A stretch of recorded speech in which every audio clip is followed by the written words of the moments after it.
Hello and welcome to the Confused Breakfast. Do you remember the pure joy of a trip to the video rental store as a kid? I do.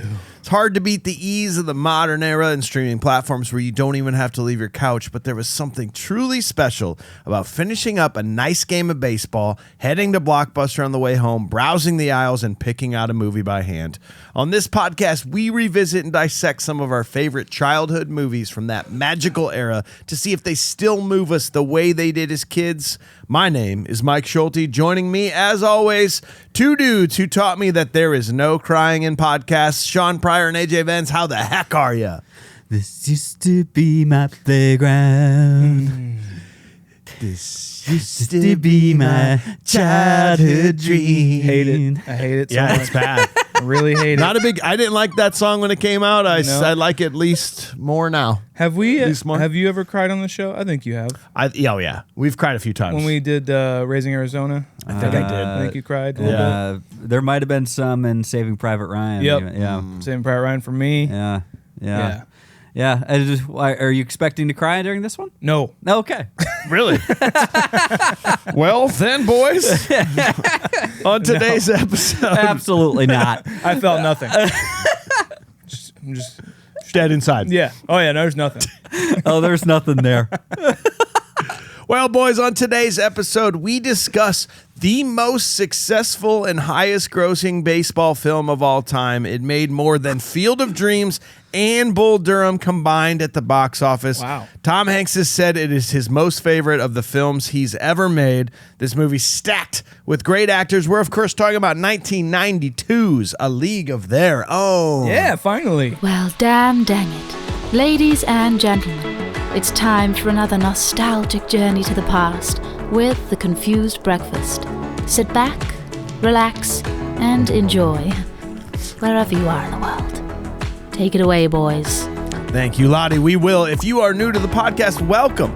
We're going to be reviewing A League of Their Own, scene by scene, That's me. with only a modern eye. But we believe here at Confused Breakfast that the only way to do this properly is to first talk about it with pure nostalgia. So, Sean, going to you first. Tell us the first time you saw A League of Their Own and what your nostalgic rating was for that. Had to be when I was pretty little. I think my mom was a big fan of this movie, and once I started liking Tom Hanks, she showed me this and definitely liked it. And I was like, well, there's not a lot of Tom Hanks in it.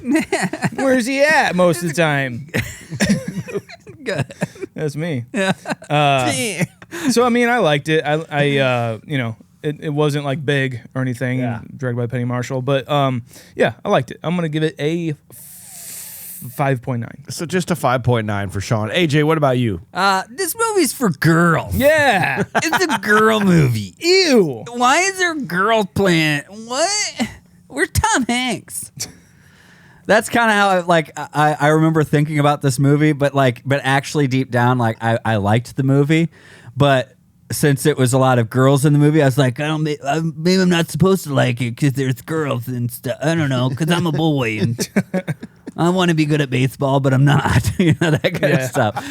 It's just, Not only are there no boys in this movie, Yeah. but the girls are better than I am. they're better than me, but I don't want to admit it. But I remember mostly this is one of those where it's like you're scanning the channels, you pass through like TBS or TNT, one of the T's, and you come across A League of Their Own, and it's in between syndication of like the other ones, right? All the other ones, Shawshank, The Rock, and some others. And so, but TBS felt like spot on, and that's when like my mom was like, "Oh, A League of Their Own." Well, it's got Gina Davis and Tom Hanks and yeah, and so it's like, oh great, yeah, and like, but I'm like, I guess I didn't care. So first time really watching it, first time nostalgically watching it, I'm probably in a similar boat. I'm gonna say I'm somewhere like I would be like, I'll give this a 6. 6 flat up for age. Yeah, I mean, I do agree with you guys. It's funny that, you're a boy. I'm a 10-year-old boy, and the only representation I have in this movie is fucking Stillwell. Stillwell. The worst piece of shit of this movie. Stillwell Angel. Candy. So yeah, some of me should have been like, yeah, it's not for me, but I just loved sports movies as a kid. I loved this movie. I think my mom rented it first. We watched it a few times that weekend, and then of course, yeah, every time it was on TV, we would grab it. By no means like one of my favorite movies, but watched it all the time. I'm gonna go 8.7 nostalgically for the. I loved this movie as a kid. We got executive producer Michael Giuliano on the show. He says, I can't remember exactly when I saw this movie for the first time. I have a vague memory of sitting on the floor in my parents' bedroom and watching it while my mom did laundry, but I have no idea how old I may have been. I wasn't really even into baseball at the time. I don't think I actually picked up a baseball until I turned almost 9. I just grew up with my grandpa telling me that I should be a Yankees fan, and I took that at face value without bothering to learn anything else. So even though I may not have been able to tell you what a double play was or why you never bunt with 2 strikes, I understand enough to enjoy the movie. I was also I was also at the perfect age to think that Kit was a whiny crybaby and absolutely didn't deserve to win the World Series on a play like that. Yep. Dottie obviously dropped the ball on purpose here, Michael. Oh, controversy already. We'll get to that. Out of pity, just to get Kit to stop complaining for once and all. I loved Rosie O'Donnell's antics as Doris, and even I wasn't oblivious enough to know who Madonna was. I'm assuming 99% of John Lovitz's lines went right over my head, so I didn't appreciate them at the time. Tom Hanks, of course, stole the show from me with his foul mouth and hilarious quips. Didn't quite stack up to The Sandlot, but was decent enough. I'd give it a nostalgic 6.75. Okay. So as a group, 6.84. Not going to be too great here. 6.84 on the grand scheme of things, all alone at the 108th spot, just below Ghostbusters and Explorers, just above Karate Kid and Monster Squad is kind of how we're feeling about this, guys. Yeah, we'd watch those movies all the goddamn time. We did, but as you know, it doesn't matter anymore. No, it doesn't. We firmly believe in the nostalgia, but now we get rid of it because we're going to start down the modern day path here. Sean, tell us all the important details of the movie and what we need to know. Produced by Elliot Abbott and Robert Greenhut. Story by Kelly Candale. Good. And Kim Wilson. Screenplay by Lowell Gans and Babaloo Mandel. Kind of fun. Music by Hans Zimmer. Likes the podcast. Cinematography by Miroslav Andrejczyk. He also did Amadeus and Riding in Cars with Boys. Edited by Adam Bernardi and George Bowers. Directed by Penny Marshall. Directed big.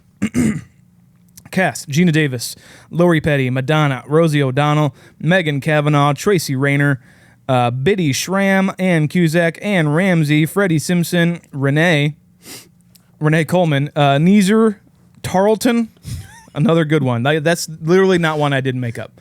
I did not make that up. How do you know? Like you struggle if it's like Adam Smith. You're like Adam Smith. Yeah, but then you say that name correctly. Neezer Tarleton. Oh, good. That's a woman. Gary Marshall, David David Strathern, John Lovitz, Bill Pullman, Alan Wilder, Téa Leone, Joey Slotnick, Justin Scheller, and Tom Hanks. In 1987, a television documentary called A League of Their Own premiered about the All-American Girls Professional Baseball League. Many watched the doc, including director Penny Marshall. Marshall was extremely inspired by the documentary and got in contact with the filmmakers behind A League of Their Own, Kelly Candale and Kim Wilson, who had them write a script along with collaborators Lowell Gans and Babaloo Mandel. Marshall turned the script into 20th Century Fox, who rejected it, but Sony was very interested, so they picked it up. For the role of Dottie, Penny Marshall really liked Demi Moore for the role, but she was pregnant. You can't have that. No. And Deborah Winger... There's no screwing in baseball? No, absolutely. They say no boys. Yeah? Deborah Winger was cast as Dottie instead. Winter even spent 3 months training with the Chicago Cubs, but she dropped out of the role weeks before shooting was to start, citing that the casting of Madonna was the reason she left the project. I don't know what happened there. I don't know why. Gina Davis then got the part. Principal photography began on July 10th, 1991, and as the casting would later recollect, the shoot was very fun, but also very challenging. One of the cast members broke her nose trying to catch a ball. In some shots, you can see a massive bruise on Renee Coleman's leg, and most of the cast would get their legs scraped to all hell when sliding into bases due to the lack of protection and them wearing skirts. I can only imagine. A League of Their Own was released July 1st, 1992, and on a budget of $40 million, the film made $132.4 million at the box office and is now in the United States National Film Registry. That's all I got. You know, maybe you can help me out with this. I heard somewhere that they brought all these people on board and they just trained for months and months and months on how to play baseball.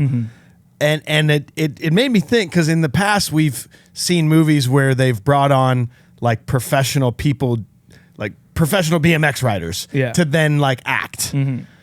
But it seems like this was counterintuitive here. They said, we want to bring on the actors and teach them how to play baseball. But a lot, other than the main people, did it matter if the other ones were good actors or good players? You know what I mean? Like, as far as like, you know, like outfielders and stuff, I mean people that barely said lines, like, couldn't we have just gotten a ball player to play that role, or somebody that was familiar with it? Could be just like a confidence kind of thing, like just to be even out there. Like a ball may come to you, so know how to catch it at least, you know. And I mean, just to like kind of get into the characters, because these are real people they're technically portraying. So and well, I mean, you even have like the prime example of that, honestly, is like Tia Leone.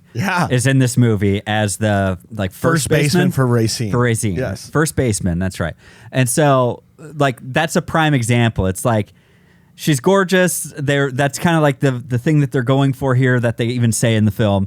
It's like, you know, but did we really have to go with Tia Leone to get? And also, she didn't need 6 months of baseball training for that one shot where she catches a ball. Correct. And like, and kind of like, you know, looks down to where to throw the ball next. Like, you know, she didn't need all of that. You know, it's just, you're right. It's kind of funny. It's like, well, why would we spend drillers into space? Why not train spacemen to do drilling? Thank you. There we go. Well, thanks, Sean. We got to go up next to AJ. We got to learn about the critics, fans, what they thought about the movie, all the ratings, reviews. What do you got on this one? Well, hey. Look, it's my opinion there, man. If yesterday that may have been a ball, tomorrow it may be a ball, but today it's the tomato meter. Gross. That's right. You know where that line's from? No. It's from the very end of the movie, and it's probably one of my least favorite scenes, but I know why they did it. It's when the old lady is like getting in the face of the umpire. It's kind of cringeworthy. All right. But I like that line. It sounds like an old school line. Anyways, guys, the tomato meter, 82% certified fresh, 82%. Of all the movies we've done, that is actually not as good as Major League per the critics, but it is better than Lethal Weapon. You should know that. Oh, good to know. know. Per the critics, yes. Okay. 84% from the esteemed popcorn meter. And we're moving over to IMDb, giving it a 7.4. 7.4 of all the movies we've done, tied with these feel-good movies: The Evil Dead, Texas Chainsaw Massacre, Scream, and Nightmare on Elm Street. That checks out. Checks out. That is baseball season, right? Yeah, Sean's 100%. going to need a moment. Everybody loves fall baseball. I mean, some of this movie is pretty horrific. Yeah. Damn, dude. Well, speaking of horrific, Variety also thought it was pretty horrific at 50 out of 100. Variety said, Penny Marshall's gangly fourth film benefits from a fresh, unusual subject, the joy of baseball being played by women, having the time of their lives, and a wonderful central performance by Gina Davis. Downside includes contrived plotting, obvious comedy, and heart-tugging, and some hammy thesping and a general hokiness. Word. Owen Gleiberman. Glaberman? The Glebes. Glebes. What's up, dog? Entertainment Weekly. From its jokey one-note characters to its endless baseball montages, A League of Their Own is all flash, all surface. Wow. There was some good reported in here. Let's see. Empire. Angie Arrigo gave it an 80 out of 100. It is a mostly winning combination. Sorry, it is a mostly winning combination of sassy humor and sentiment, enlivened by some fun newsreel recreations that catch the period flavor of a sport adopting showbiz tactics. Flirty, skirted uniforms, cheesecake stunts, and skin-scraping do-or-die gameplays to attract the crowds. Okay. Let's move it on, guys. How about there's a few of these like that were in a row that it seemed like they were all congregating together to write these. Like this person said, it's a good film about the forgotten women's baseball league. Another one was just like a decent film about the only women's baseball league. It's just like, which is correct? Let's see. I'll fill in on a decent film about the only women's baseball league. This was a 5 out of 10. This is about the most even movie I've ever seen. The film had enough to keep my interest for the duration, but not enough to make me think, wow, I've just seen a great movie. There is little in the way of conflict for the talented cast to act around. Consider Hanks, who plays a recovering alcoholic ex-ball player. His transformation is not mentioned in any way. That one moment drunk and down on himself, the next moment fully recovered and socially functional. There is no doubt. I don't know about that. There is no down point of this movie, so there is no soaring to an up point. The movie is even all the way through. What really piques your interest is the history behind the league. Fair enough. This person said, this is enjoyable until the last 15 minutes. Yep. Sean wrote it. Yeah, I agree. This is by S. Pryor Guitar Guitar horror nerd. Guitar fan 1169-420. Yeah, man. Who the hell is that? Who liked it? McDoozle 42069. Beardy McDoozle Beards. Blues drummer. I really did enjoy most of the film, but I can't understand why filmmakers can't just make a period piece and leave it at that. The modern day reunion bit at the end almost ruined what until then had been a hugely enjoyable, if a tad overlong film. Such a shame. Word. Yeah, one of the best baseball movies, somebody said. Another person, Blizzy. We love to hear from Blizzy. Fuck yeah, Blizzy. Eating on them glizzies. Ah. That's right. 8 out of 10. The best movie in the world. Another person said, But it's always only 8 out of entertaining. 10. I don't give out perfect scores around here. Whoa. Sounds like me. There's some integrity here. All right, this is IMDb we're talking about. Best movie in the world. 8 out of 10. 8 out of 10, best movie in the world. Why don't we just like get a snippet of that? I love this movie. I swear. I have seen it at least 25 times. It was wonderfully made, and all the actors are excellent. Penny Marshall, the director, did an awesome job on it. Great. She's named after money. Yeah. She's my lucky penny. Last one, guys. One of the best baseball movies. This is Rose 35, and I'm not going to correct some of this. October 6th in 1999. This was a really good movie.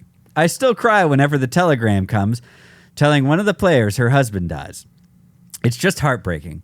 Good performances by Gina Davis, Tom Hanks, and Lori Petty.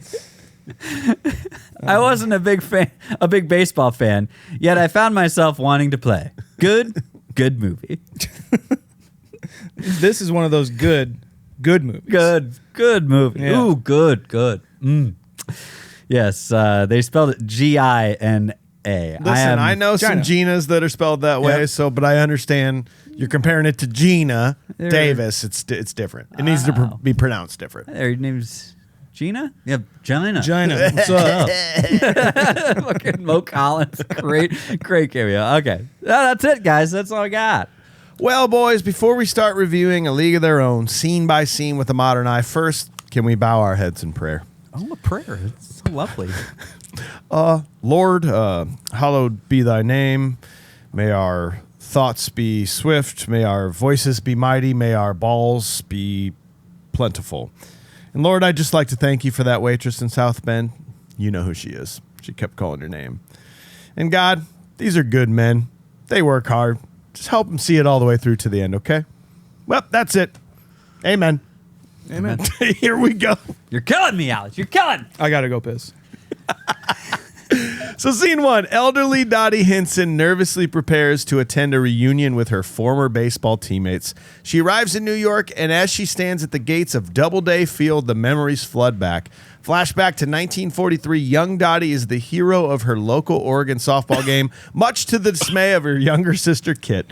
Ernie Capadino is a talent scout for a new women's baseball league. He wants Dottie to come try out. After some resistance, she gives in, and her Kit board a train to Chicago for the tryouts. Is this Gina Davis in old age makeup, or is this... Guys, is this the best casting of anyone that's supposed to be older than the main This character? is crazy. I thought for my first watch through this, I'm like, oh, this is incredible old age makeup. So did you hear that? So not only is it an incredible casting, it's Lynn Cartwright. I guess she was a pretty famous actress. Yeah, I've heard of her. Yeah, But- if you go back and look at some of her pictures, like Her IMDb Okay. photo is like, damn, man. okay. But they voiced to help it out, and I never realized this till now. Gina Davis does a voiceover for And her. I don't like that. Okay, I was like, it works because it actually sells it really more for me. They do it very well. It's just when you do this, you have to do it perfectly, and they do for the most part. But there's because it's obviously Gina Davis's voice. Yeah. And I'm just I didn't like, catch on to that though. once I till now. realized that this is a different actress, I'm like, Did you think for one little bit that it was like prosthetics and like? yeah, I thought. Oh, I just said absolutely. my What? first watch through. I was like, this is incredible old age makeup. I thought that they did this specifically for her, not anybody else. Nobody else. I thought this, not even Kit, Yeah. not even like Lori Petty or anything Exactly. like later on. I literally thought they just did it because like she's in the movie the most out of the older versions of these characters, and I thought for sure that's Gina Davis 100%. And then like looking it up and finding out that it's somebody else, they did do a dub. I'm like, man, like now I'm trying to find the seams. And I okay. found a couple, Yeah. but other than that, like after reading it, having a watch, and then going in my second, I'm not doing it as much anymore. So, but that's so good. I very think it's good. really good. We'll do more talking about that because when they get back to this at the end of the movie, there's some even almost better stunt doubles that they do. But we get into this baseball game here. We get to meet Dottie and Kit. And one of my biggest problems of this movie, it was evident to me when I was a kid, and it seems more evident to me as an adult. But Kit fucking sucks at baseball. She's not even close to these pitches that she's trying to hit. Yeah. Lay out the She's- high ones. How about don't even, like, that's not even a high one, dude. That's just the worst pitch you've ever seen. Yeah, she's all ego, and I don't want to say not no talent or anything. She's all ego, all talent. Doesn't seem like she's like the hard worker. You know what I mean? Yeah. Yeah. That kind of an idea. And like she just wants it because Dottie's better than her. Yes. That's it. And yeah, that's her motivation throughout this whole movie, which I have a big problem with. And Who's gonna punch her? well, I got other ones. I do too. I got another one. Oh, I got another one. I think I might have another one. But what's her? Is she like a basewoman or like an outfielder or She's a pitcher. Kit's a pitcher. she's a pitcher? Okay. Yeah, she even says when she's talking to Ernie Capadino, say she's really good. She's a pitcher. That's she just right, didn't 'cause pitch she's today. pitching at the end. Yep. I thought she's batting at the end. But my question is, do you have to be a good hitter in order to play baseball? Because if she's a good pitcher, then Technically speaking, most pitchers are dog shit hitters. So, I would imagine. So you're right. Yeah. Like who's the except wasn't it like Randy? Was it Randy? Randy Johnson was not a good hitter. I don't He think. wasn't. Diamondbacks? I thought he was a big. Yeah. No, Maybe his he specialty not. was killing birds in the middle of a Correct. game. Pretty Yeah, sick. he had a Yeah. he had a deadly eye. Pretty sick. So He's like, they asked him about it afterwards. He's like, oh, I can't believe that happened. He's like, Bird shouldn't have been there, dude. Yeah. Like, no remorse. Like, what was I supposed to do? What are you gonna do? They called it a ball Trying to win again. because it didn't go trying to- over the strike zone. look, it got in the way. All right. No, but you're right. No, you're the reason the towers went down, Randy Johnson. Ouch. Yeah. You said it right though. Like, I mean, she must be a really good pitcher though, because she is pretty much the starting pitcher for both the teams she plays on later on. So Yeah. you're right. She doesn't have to be a good hitter, but Yeah, because they're the sisters, they're a battery. Yeah. Okay. Yeah, she's just not that great. Yeah, No. and that was the thing too. I made that connection too, Sean, of like, oh, that's what they are. They're the battery. Like, you've talked about that movie, showed that to me and everything. The movie The Battery, go check it out. It's a great movie. Hell yeah. But yeah, like them being a battery and like that's how their bond of baseball is. You have to have a person to play catch with. Well, how do you take it to the next level? Somebody's a pitcher, somebody's a catcher. It's kind of great that they like grow up and do this. I like that. I just get so irritated that it's like, but you know what? Being a younger brother though too. Yeah. I understand how it's like, just leave me the fuck alone, Dottie. Like, but what is Dottie seriously. doing to Kit to like? That bat's too heavy for you. Lay off the high ones. Telling you what to do. Don't do this. Don't So do you're that. saying even though she's correct, don't tell me. Sometimes you have to let people fuck up. Yeah. It's okay. I totally agree with you. Yes. And it does, like, Call it younger brother, younger sibling syndrome. Yeah, I haven't Yeah. had that. I'm Gina Davis. See, in there my- you go. In my family. And like, but there's the thing. It's the same thing of like like parents do the same thing though, where they just try to correct everything and not let you make a mistake. Let her fuck up. She does- Let her run. she does get to be a bit much with the attitude and Oh, stuff yeah. like that. Oh, 100%. And I get it, but like what you're saying too, I totally get as well, where it's like, well, if I'm doing it wrong, then show me how to do it. Don't just tell me that I'm doing it Yeah. wrong. Like, fucking quit. Yeah, Get and- off my ass, Yeah. you know? Stop making a thing out of it right now. Yeah. Tell me when we're practicing, not in a fucking game. It's also funny because, like, well, girls can't play baseball. Yeah. And it's like the guy in the stands is like, Kit, why are you swinging at the high ones? Good thing that your sister bailed you out and told you what to not to do and what to do, you know? Yeah, I'm saying everything you're thinking right now. Yeah, I'm a living embodiment of all your faults. Yep. Just think about that some more. It's just like the male kind of like, obviously what they're going for is like, I'm your conscience right now. I'm the male. But I'm a dude, and why I would never. If I was playing, I would be able to do that. Yeah. Yeah. I'm the male presence of your consciousness. It's like, stop. So per the Jarrett layoff, confused Hey, breakfast. fatso, get out of the way. Thank you, Ernie Cappadino. Thank you, Ernie.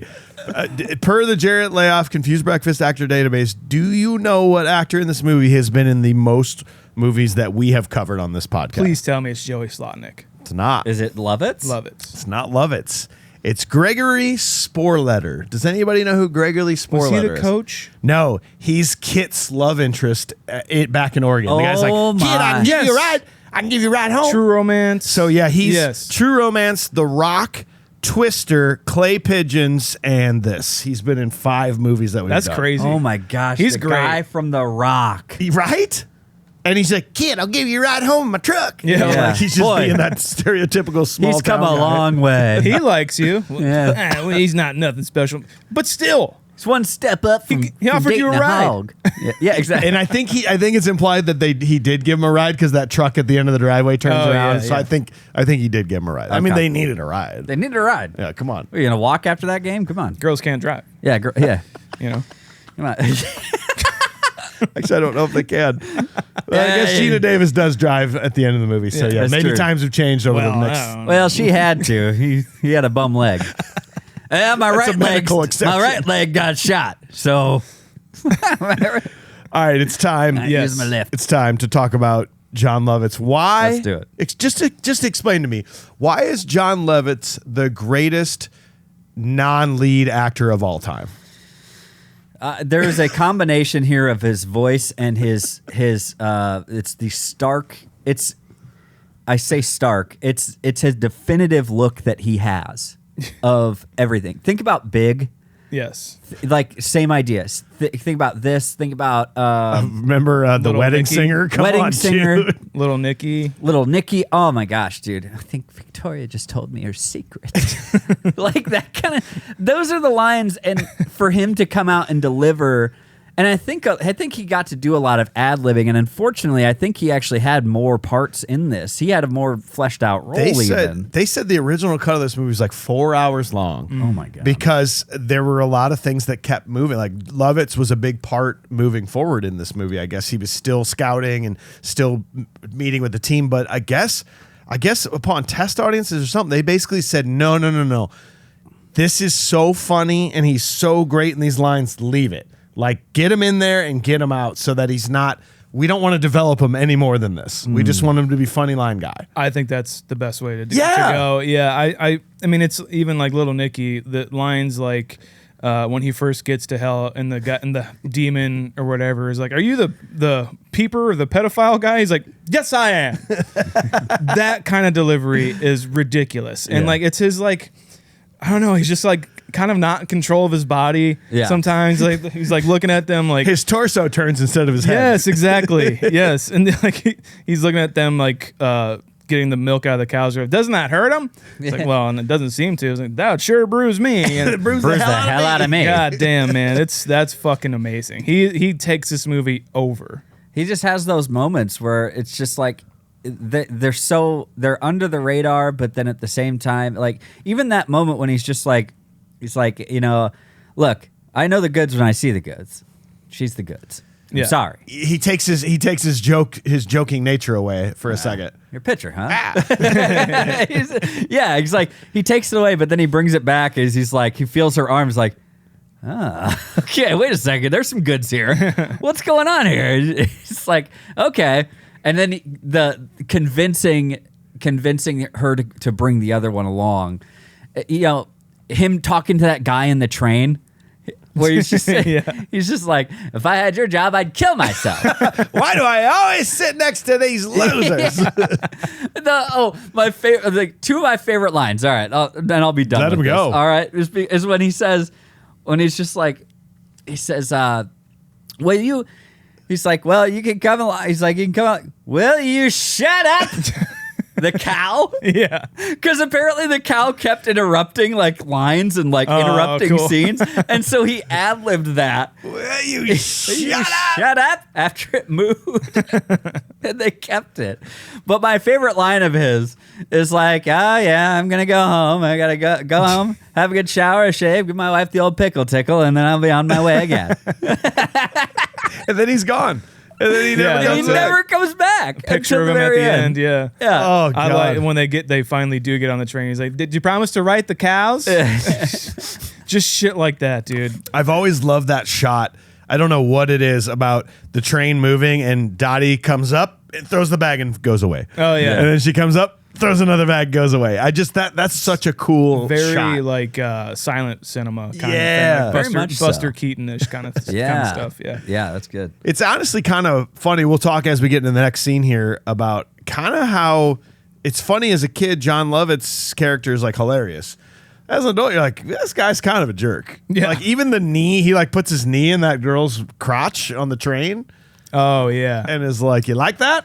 It's like, oh, It's kind of gross. yeah, kind of great. Well, this is with the times, parlance of the times. You know? Is it with the times? Yeah, 1940s, man. Parlance of the time. Parlance of the times. You know what I mean? Yikes. Well, let's do scene 2 then. So, en route to Chicago, they stop in Colorado to watch another girl, Marla Hooch. After an impressive tryout, Ernie rejects her due to her appearance. Dottie and Kit insist she come along, and Ernie gives in. They arrive in Chicago and begin tryouts. The teams are chosen and the league is formed. Dottie and Kit are drafted to the Rockford Peaches. Before beginning their games, they're shown their uniforms and attend charm school. Jimmy Dugan is chosen as the manager for the Rockford Peaches. He arrives to the first game severely hungover. Dottie takes over as interim coach. They take the field for their first game, and although they win, the turnout is very low. Yeah. So Marla, more of the like kind of because this league is supposed to be for like the males who are still home, you know, it's supposed to be like, well, you got to look good out there, you know, and Marla doesn't look too good. Yeah. But she's a phenomenal hitter. Yeah. like Christ, you have to have her, you Right. know. And I do like that the movie is obviously this kind of the theme of the movie is like, well, the girls can play baseball too. The girls can do whatever the guys can do, whatever, you know.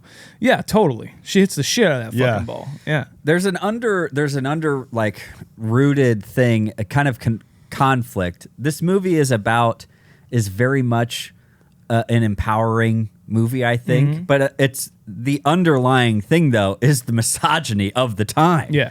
And it is a constant conflict underlying in this movie that I think I'm not going to say it's like underappreciated, but I think it adds a lot more that people may not realize. You know, I was thinking while watching it, that it's definitely agree that it's more maybe under the surface, but I do appreciate the movie doing that, because like movies like Barbie is just like, that's the movie, is just that. Yeah. You know, because like women can, of course, yeah, of we course agree. they can. They're human beings, whatever. But this movie is just like, well, it's just showing the time. Yeah. And it's not like hammering you over the head with it, you know. And I really appreciate that about the movie. It's being there. I'll say it now. Most of the times that I love this movie are just when these girls are like on the bus, having conversations with each other. The hangout part of it. That's where this movie shines the most for me. And there's not enough of that in my opinion, which I'll get to. But as far as that kind of motif goes, I really enjoy that it's more, you know, Penny Marshall's just showing you what it's like for these women. Yeah. And not being like, and we're going to take that and hammer you over the head with it the entire time, you know. Right. They could have taken this very much like Rosie the Riveter style, which by the way, Gina Davis like has these moments where she's like the epitome, Definitely. like looks like it 100%. And they could have just, because that's the era we're talking about here, you know, is like women going into the workplace, women moving into sports, different sports, like the male dominated areas. But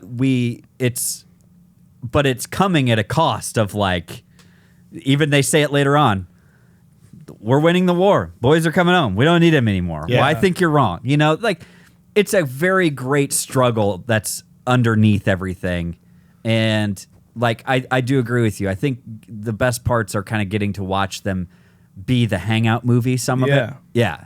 Like in the houses, on the bus, like all that. I like learning about all these girls, you know, like they all have their personalities, but like they all obviously interject, like A Dazed and Confused, where those males, obviously we relate to them drinking fucking boobs and shit, you know. Yeah, boobs. But when these girls are talking with each other, I'm like, this is so much fun. Yeah. I love hearing about this. This is more prime John Lovitz for me. Like when he finally, Marla's doing the hitting, and first of all, he's like, all right, Marla, switch it up. And the team groans. She's switch hitting, and they're like, that's even worse from the left side. When he comes over and when he sees her for the first time, he goes, like, yeah. He Like, goes, "Ugh." it's so mean, but it's like, it's comically funny. But dude, best line of the movie for me, hands down, is when Marla's at the station and he goes, you see how it works is the train moves, not the station. Not the station. Like, dude, laugh out loud moment for me every time he says that. Yes. How do I always get these ones? They always get so attached. But I'll tell you what hit me a little more than it ever has in the past was this moment between the dad and Marla. Yeah, it's great. It's great how he admits, he's like, yeah, you know, dude, I'm a single dad. Like, this is the only way I knew how to raise her, and I feel bad about it. Like, I know that I messed up. Don't punish her. She's literally like one of the greatest baseball players you're gonna have in your league. And like even her just being like, who's gonna take care of you? And it's like, you gotta go.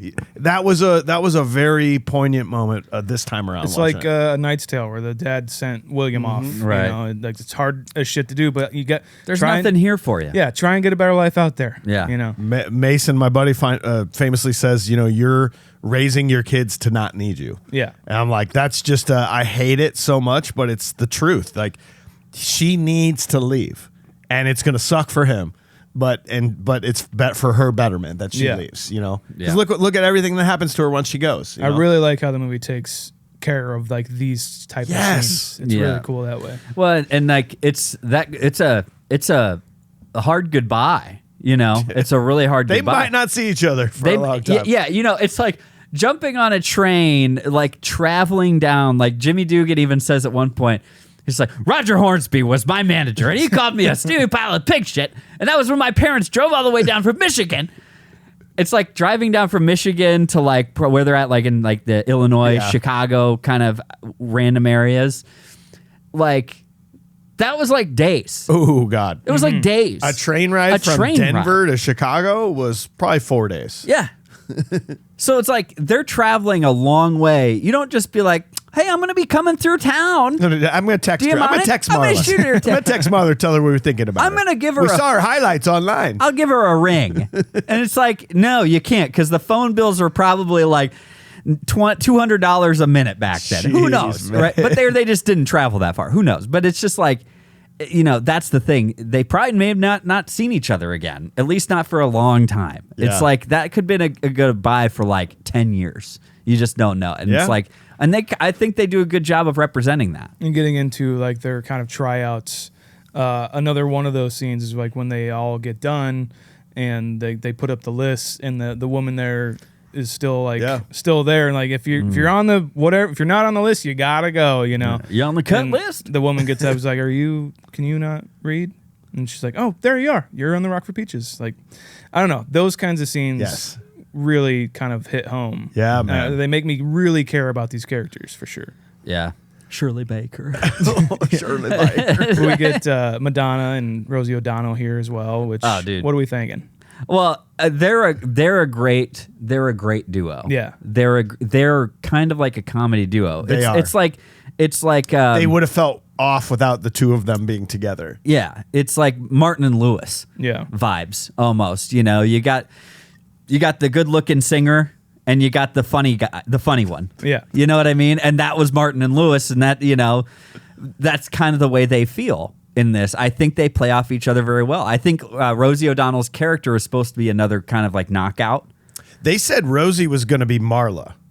Oh! They said she was initially cast to be but then they realized that they could have gotten a lot more mileage with her being more comic relief and stuff like that. So they wrote the part of Doris into the movie. That's what I heard. Okay, and I think whoever Doris was, or what it was supposed to be, it's like they combine a couple of ideas. Yeah. And they're like, well, we're not going to make her like, you know, another Madonna character, another May, all the way May. We're going to make her the funny friend kind of thing. Yeah. But also, they're going to make her a complete and utter psychopath. Oh, yeah. The fact that she turns and throws that ball... As a kid, I was like, I didn't think anything of it, but she's throwing a baseball as hard as she can at the back of a head of someone who's not looking for the ball. Either, what was the plan here? Was she gonna hit her with a ball? I guess, yeah. What? But what if she didn't? What if she missed? Then the entire stands behind her filled with like dudes just sitting there, and like ownership just sitting in the stands. Yep. The ball doesn't just stop if you miss her. Yeah. Look. Psycho. Look, she's from Staten Island. Doesn't matter. Don't mess with me. Yeah. I'm from New York. I'm from New York. We do tough things all the time. I can balance a bat on my hand. Well, I'm not done yet. Okay? Fuck off. She doesn't say that. No, she doesn't. Is this the Charm and Beauty School? Yeah, well, I do got this here then. Okay. If we were on a train to go punch a face, I'm on board. That's what I'm talking about. My punchable face has always been my punchable face. Before I even knew this was a thing. It's Madam Mazalinsky or whatever, the lady that goes on the radio to report back about the all-girls baseball league. Mr. Harvey, like your candy, you're absolutely not. And she's got the like pearl clutching bitches behind her. This is what I love, that I hope they were trying to shed a light on this, that in an era where they're trying to further women's rights and that women can do what men can do, we have an advancement. Here's a major advancement. Yeah. Professional women's baseball. And then you still got these cold ass piece of shit old fucking ladies that can't stand it and are going to try to bring the women down by being smart about it. Ladies. Old Ladies. Old ladies. that Not couldn't just be men. like, look, I would have given anything to have played baseball professionally. This is so great that they're doing it. No. These hot chickies think they're playing baseball. They should be in the kitchen. I think she says something like that. Well, Fuck yeah, you. they're taking away from our household and our What are they our doing to the children children? and Yeah, doing corrupting this their and children. doing that, and it's just like just stop. Yeah. She's getting it straight to the kisser. straight to the kisser. Hopefully it kills her, I hope. Yeah, why not? Fuck it. It'll put her out of her misery. Yeah. Are you on that punch train, Sean? Yeah, I'm there. You are? I have a different one. What do you got? Mine's Mr. Telegram. Oh yeah, It's the Telegram guy. yeah. He he's, deserves it. And I mean, if we want to wait till we get to that point, because it's a pretty pivotal scene. You're just putting it out there that you're going to punch him and you got more later. I'm going to punch him square up, like more so. Jimmy should have done a lot more to this idiot. And I can't wait to talk about it. It's also, I will say, kind of funny. Oh, yeah. How just How much of a piece of shit how he just is? not or- aware of his surroundings. Well, he's been doing this for like 4 years, just every day, 3 times a day. It's like, yeah, this isn't new to me. I'm with So the it- War Department. So it can't be new to you. You know. one of your fucking husbands died. I Yeah. don't fucking know. Yeah, I guess, man, you should think they'd do something a little bit more personal. They tell you their husband's dead. Nah. Instead, you got me here. I need to go drink more milk and cloud up my throat more. Fuck you. Well, just when you thought this movie was only going to go downhill because John Lovitz left and he wasn't coming back, enter Tom Hanks. Yeah. Enter Jimmy Dugan. I think he's the best part. I think I want to go on record now real fast to say that had John Lovitz stuck around, him and Tom Hanks on screen together Come would have on. been too much. Yeah. it would have been too much. It would have been too much. Well, in fact, there was a quote that I found when I was making some promo materials for this that someone said, in a movie about women's baseball, the most interesting character is a male. And I was like, ouch, that hurts a little bit. Son of a bitch. Son of a bitch. Didn't plan that. But what do you guys think about Tom Hanks in this role as Jimmy Dugan? I mean, it's incredible. I put John Lovitz on nominations for best character actor performance in this movie. Tom Hanks could be like best supporting role in this. Because would you call him a supporting actor in Definitely. this? Okay. Yeah, I think I put him last in my description, but yeah. I think he's I think he serves this role so damn well. Like and it's a lot of his delivery that like makes Jimmy Dugan shine through. Like all these moments of even when like we first get introduced to him, he's like, "No, sir, I've quit drinking." You know, he's like, Obviously, Unless you got a drink to offer me. he's like, so you've learned the error of your ways. No, I just can't afford it anymore. It's just It's like, a great joke. you son of a bitch. You know what I mean? Like, and that's all you can think about him. When you think of Jimmy Dugan, the next thing out of my brain is always, you son of a bitch. Yeah. You know what I mean? It's Because he ruined his career, and they don't tend to touch on that too much. But if you dive in deep, like this guy's hurting. Oh, This yeah. guy had I always thought he was much older, but not really. He should still be a professional ball player, right. but he threw it all away because of the drink and bad knees, and then you get is this the greatest peeing scene in a movie of all I time? mean, even Madonna says it. That was some good peeing. Some good pee. Fuck, Dude, Yeah. when he comes in and he's doing the peeing, they said that Penny Marshall was in the stall next to him, pouring water into a toilet. Yeah, she had And like that- a hose. Yeah, and a hose, and that he was never told how long it was going to go. She said, just pretend you're peeing until we stop. It's so good. 52 seconds go by before he's like, even that thing where it stops and it starts again, and he goes, Yeah. thank you. Oh, We've all been there where you look up to the heavens and you're like, Lord, It's one of those this is where the greatest feeling of my you life. put your hand on the wall. It's just like, holy shit, I could live here forever. yeah. It's just the release and the relief of like what's happening at that point in time, and they're kind of mesmerized by it. I always found it Real. weird that Madonna was so like kind of into it and making like pouty lip faces that he was peeing. Did anybody else feel weird about that as a kid? I think that's just her character. Yeah. Well, and she was the reason that when I Fun saw this lady. when I was a kid, I'm like, okay, maybe girls do want to hear you pee. So that was when I came up with the idea that if I was like in a bathroom and at somebody's house and a girl was there, I would pee as hard as I can. You go really hard. Yeah, instead of hitting the rims, you go as hard as you can. So then, of course, you got a big dick, right? If your stream's really hard, Yeah. Yeah. yeah, that's the obvious thing, right? It's- No, that's in the dictionary. It is. It is. Yeah. Do you guys do that? Do you do hard pee hard? pee. Yes. Are you a Pee rim hard. peer or a pee harder? A what? Like a rim peer where you hit the rim so it doesn't The sides. No, I have you to hit have the side of the bowl so I have that to have the noise. like as loud as you can. Like, Yeah, as loud force as I it can. out. I need to hear it, and it just kind of it's like a tone that brings out pleasures my bladder. You know. Yeah. Yeah. Stop! I gotta go. Sean does pee the most of any of us. I do. I tend to. It depends on the setting. If it's like, especially if it's nighttime, like or early in the morning, I'm usually shooting on the walls. Yeah, you just know, so you don't want to wake anybody the walls up. of the bowl.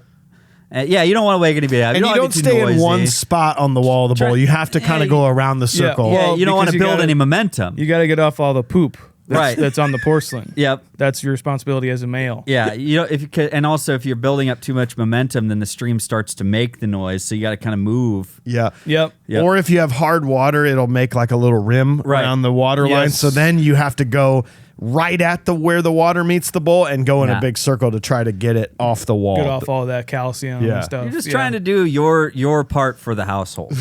That's really what it is. I mean, you're not gonna power wash your toilet. It's the little Okay? things that keep a marriage intact. You know what I mean? And that's what keeps America going. And we'll be right back. There's also another Hanks thing when he finally comes out for the first game. And he's doing the yeah, fuck it, you guys.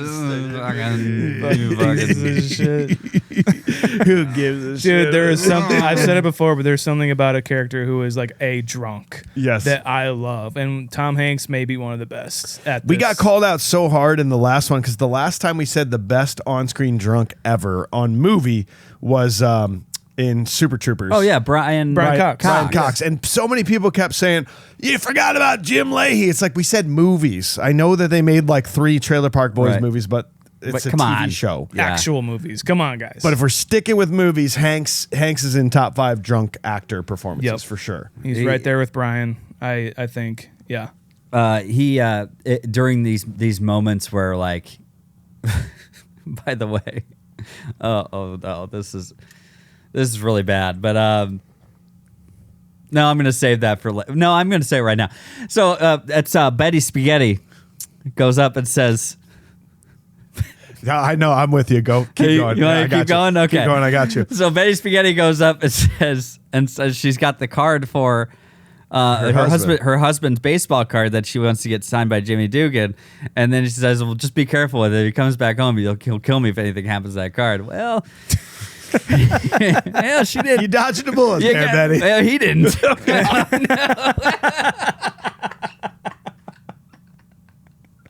That's not funny. It's not. I mean, this is a fictional movie. You laid it up. I couldn't just let that go by. You said like he didn't. He had You it. in didn't it- have to He voice was it. hoping one of us No, would say I wanted, it. You didn't I have wanted to him to phrase do it like all so that I wouldn't get in trouble, and then I couldn't help it.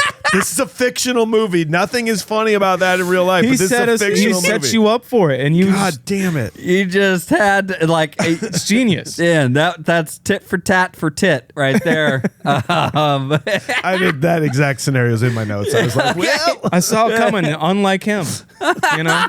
It was a sniper. there's 2 things I did want to point out before scene 3. When they do finally take the field for their first game and attendance is really low, I don't know if this was on purpose. It can't be. They're all standing there, just smile, like, yeah, they're laughing at us. Yeah, they're laughing at us.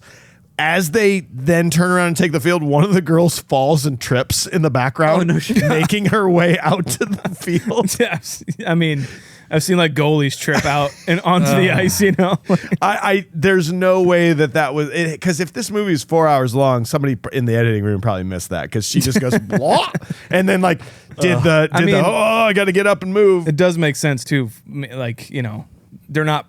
They are technically professionals at this point, but like they haven't played an actual professional game yet. So they're just like, Yeah, maybe it was on purpose, right? Yeah, comedy of errors. And then they also do that advertisement video of like, come on out to the all girls sporting league. We got all the way May, Gina, Dottie Henson. Dottie Wow. Queen Dottie Henson. And then it goes, Marla Hooch. And she's 30 feet back way. Yeah. And they go, what a hitter. What a hitter. What a hitter. And she's just standing there. It's just like, And she's waving. And the shadows are over her face. You can't see her face at all. I really thought that was funny. dude, that is a laugh out loud moment. Yes, it is. Of it for just. It's What like, a looker. it's like- All the way May. Dottie Henson. No, but hands Don't up, worry, boys. She's married. And how about her kid's sister, Kit? She's as single as they come. And Marla Hooch. What a hitter. Every shot has been a close up of their faces Yeah. until that one. She's an accomplished coffee maker. yeah, Her very good. teammates call her Betty Spaghetti. Marla Hooch. That's great. David Strathairn, I think is how you say his name. Is that Ira Lowenstein? That's the the Kind of the Yeah, the PR guy. who has one of the bigger arcs in the movie. Yeah. He goes through like more of the change where he like kind of fights for the girls coming up. He's got some great lines, and I just like him as an actor. He's like the oh my god, it's Jason Bourne guy. Like You're Jason absolutely Bourne. right. That's who that is. That's him. But like even when he's like, yeah, it was a good game, Jimmy. I especially like the part where you scratch your balls in the 5th inning for an hour. That was awesome. I love that. Well, anything worth doing is worth doing right. Jimmy Doohan being that hungover drunk, got his hands on the thing, just going.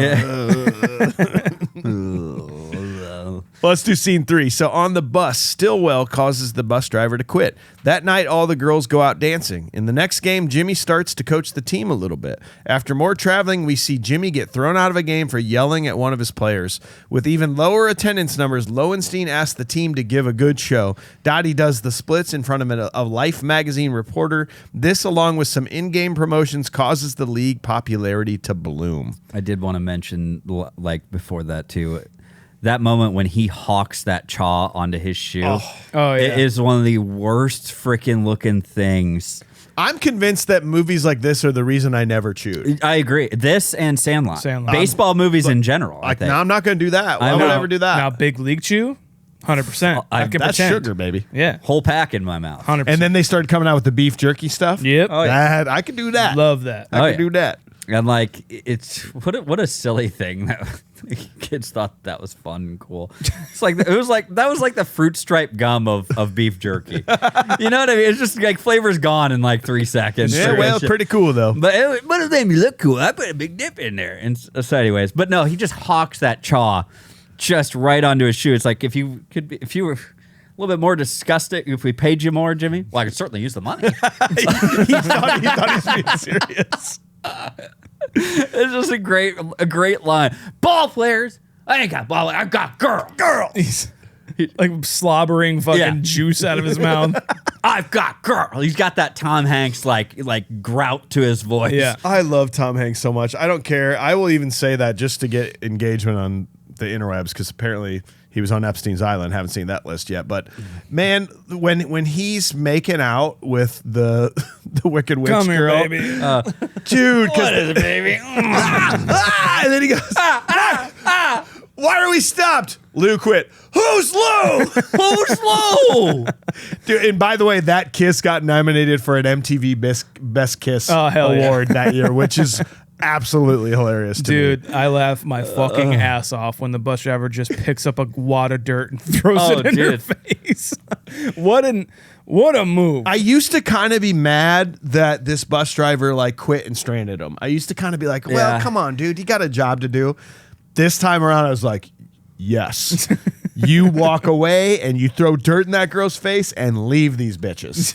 This is one of those things like, you know, I'm sure it's becoming a dead horse on this show that we bring it up, Mike, and everything, but it's like being a parent changes your perspective on how you look at these things. I used to think, number one, like good, that kid fucking deserves it. Fuck that kid. You know what I mean? When I was younger and stuff. Now I look back, I'm like, he just needs some proper parenting. He really did. It's like this. He's being a piece of shit, but this isn't his fault. This is not his fault. It's like and by the way, I'm not even saying it's Evelyn's fault, because even she says, like, the deadbeat dad, whoever Yes. this is at home, who's like, I'm too busy scanning the classifieds, meaning he doesn't have a job. Correct. And he's looking for a job, Yes. and that's what's taking up all his time at home. And so you should just take him on the road and shut up about it. And it's just And like, shut up about it. and So, shut- can I? So can I? Can I bring him on the games? It's just Yeah, sure, whatever. He's walking up Dude. and down the girls aisles. play baseball. And then and by the way, not only that, he's doing that with like the fly swatters, but this fucking outfit. You're setting this kid up for failure, man. Yeah, this kid never stood a chance. No, This get is him like- out of this sailor outfit. Stop feeding him chocolate and sit him down. Damn it! It's the most like when I see a kid dressed like this in like movies and or like anything in general, like God forbid in real life, I'm just like, that kid's gonna die very soon. Yeah. That kid's not gonna live a long life whatsoever because, oh boy, Yeah, like someone's gonna hit him and needs to be hit. Yeah. you know, and like maybe hit too hard where he just dies and no one gives a shit. yeah. I mean, it's the 30s. All right, Sorry. parlance of the time. Yeah. He needs to be sent off to war. yeah. It's like Too a bad, decoy. man. He could use that. That'd be great. Yeah. Anyways, it's just like, but watching this kid, you're just like, no, you're right. Like, the driver doesn't have to put up with this. No. Like, nobody on the bus should be having to put up with this. Man, it's like, Evelyn, I'm sorry, I have to kill your son. Chasing him around with the bat. They're like, use mine, it's bigger. It's heavier or something like that. God damn it. But so I'm guessing this is more some of your favorite parts though then, Sean. Like this is where they drug their Yeah.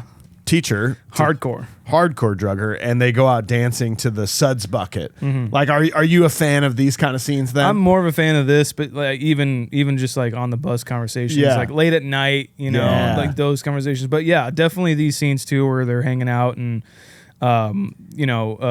May hanging out with several different dudes, just having fun, being fucking awesome.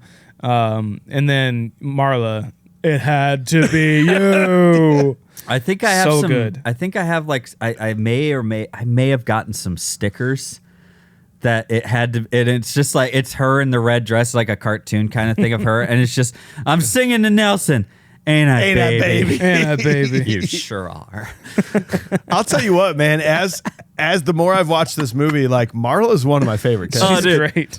And like and And this is, I don't know if she was intended to be like Yeah. it's Marla, but like she's one of my favorites in this entire movie. it's another one of those things though too where they really dumb her down. It's not like she is not like a not a beautiful person. You know, Of course, they dumb of her course. down so much, her looks down Yes. so much, especially in the very beginning. They needed that first shot. Just gave her nothing. Just gave her a dress and a bunch of liquor. Did you catch who Nelson was? Nelson's who she's singing recognized to. Did him. you recognize his face at all? I didn't, Nelson was the ticket agent in the Scranton airport where John Candy picks up Catherine O'Hara in Home Alone. Oh, yeah. That's the guy. Yeah. Just Hell a yeah. cool little like he's great, man. He's great in those kind of roles where he's just he's in love with Marla. Yeah. he is in love. And it's actually kind of played up.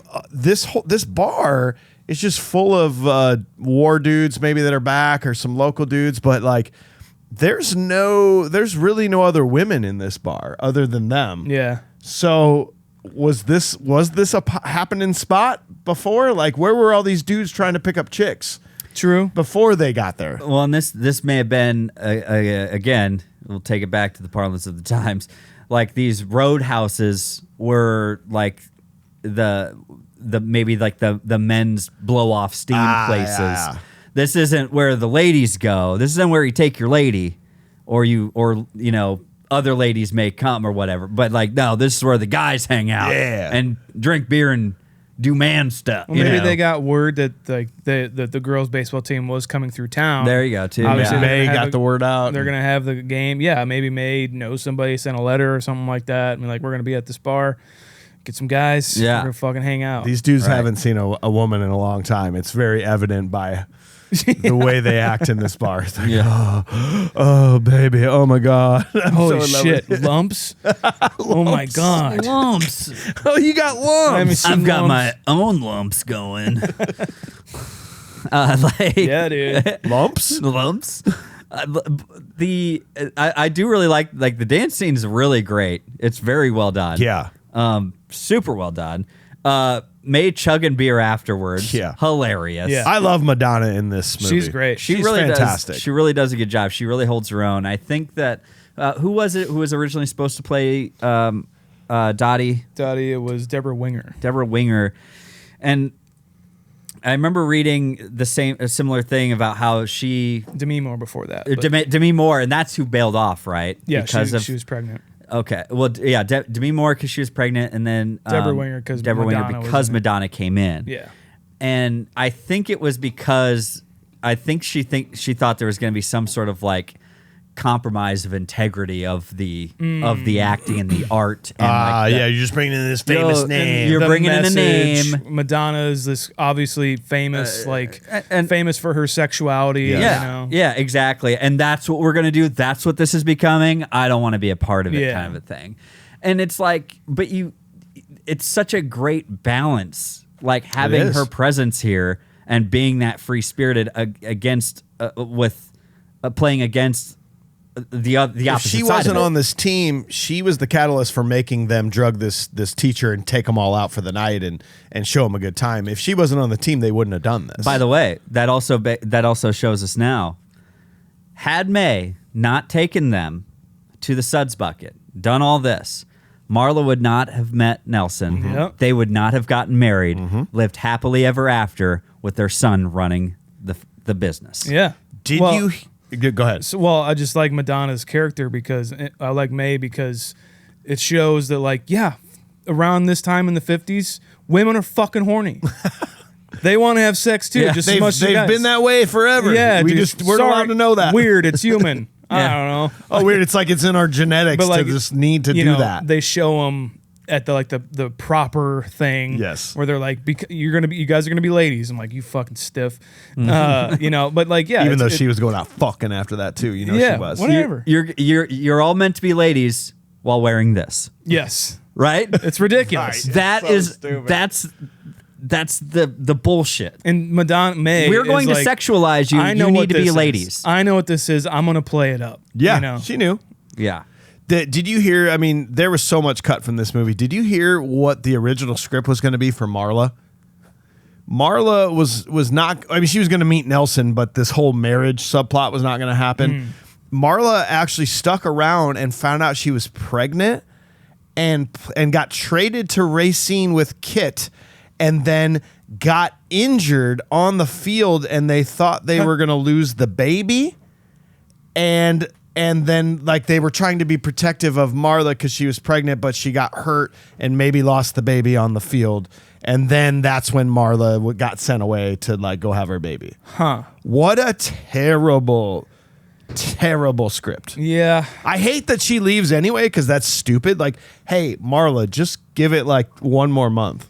You guys can go get married and take off. But that, thankfully, they avoided that script. Yeah, I don't like that at all. That's terrible. That's not good. Like you're adding too much to. Oh, and by the way, that's why Dottie was crying in the locker room when her husband shows up. She was sad about Marla getting injured and almost losing her baby. that's That's why she was crying in the locker room. So they did shoot all this, is what you're saying. Yeah, I guess they shot it. In fact, we'll talk about another. Well, I guess you said it was like 4 hours long. Yeah. We'll talk about another pretty famous cutscene here in a little bit. Huh? Yeah, I don't like that at all. No, that's yeah. Like I think they wrote her character. I think they gave a lot of good like. They gave a great arc to her character, Marla. Remember how she was like going to be like a better hitter than any boy ever, and then she never like does anything in a game. It was just like, this is just weird. They never really give Nope. her. Well, no, they got one. They Maybe have one good hit. It's like you're gonna bunt hit with our best best yeah, hitter. but like Yeah. that's it. You get that moment. That's a great scene, the back and forth. Yeah. Yes. Oh my God. What an amazing, like iconic scene. I remember my brothers and I making fun of this all the time. So just good. Just being like, It's like our movie next week with the stock exchange. Yeah.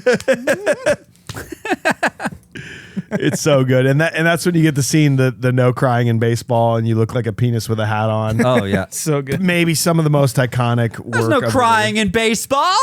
There's no cry. Are you crying? Are you crying? Evelyn, which team do you play for? Which team do you play for? Well, I'm a peach. Well, I was just wondering. It's just like, he like lays this all out, and he walks away. It's just like that's just how we do it. Yep. And then she's, are you? What the? Are you serious right now? What the hell is going? Yep. My manager's Rogers Hornsby. When I was just, it's like fuck, dude. He just goes in. One of the reviewers in your segment, AJ, was saying that like he just kind of randomly becomes like sentient, basically, and like now wants to coach the baseball team. I don't agree with that at all. I think it's like, I think the arc, like there's no arc. I don't think he needs to have an arc. Right. I think his like kind of comeuppance or like, coming to, I guess, out of his drunkenness is seeing that these girls are like actually that they can playing actually baseball. play. That's the arc. Yeah. And then he's like, oh, okay. But like, Dottie's pretty much coaching them, ghost coaching them at this point. Yeah. And I love how it kind of becomes like they're battled back and forth, him, Jimmy, and Dottie. But then it like becomes like he is influenced by her. Like I totally don't agree with that review whatsoever, because it's so cool how they come together on this. And she's not like, well, you haven't been coaching us whatsoever. Like, what the fuck? She does say that, but she's not like, she just kind of takes it upon herself. It's like, well, I'm just going to do this because nobody else is. Yeah. And people are listening to me, so what the fuck not? I really like this kind of like integration of him becoming what Jim Dugan is supposed to be to the masses, I guess. Yeah. You know what I mean?